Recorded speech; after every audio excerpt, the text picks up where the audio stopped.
2 दिवस नुसतं बाहेरचं खाल्लं आहे. आता जरा पोटाला आराम म्हणून तर हेल्दी आणि झटपट भारी मुगाची खिचडी बनवू म्हटलं. आणि मजेशीर गोष्ट म्हणजे काय, की मला खिचडीमध्ये भरपूर भाज्या लागतात. तर सकाळी आईने घेवडा चिरून ठेवलेला. म्हटलं चला हा पण घालूया खिचडीमध्ये. आणि माहीत नाही मला घेवडा घालतात की नाही, पण मी घातला.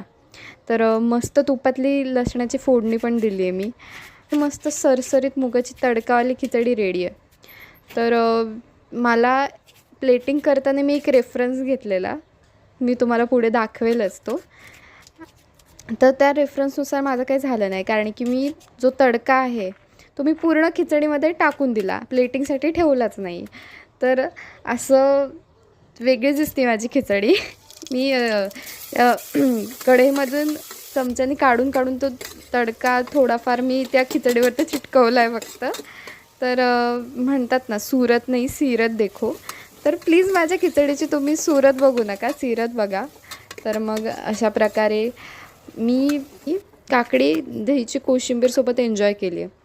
तर तुम्ही पण खाऊन बघा, म्हणजे करून बघा. आणि बस आजचा कम्फर्ट बोल नाही म्हणता येणार खरं सांगू तर. कम्फर्ट ताट रेडी आहे. Bye bye.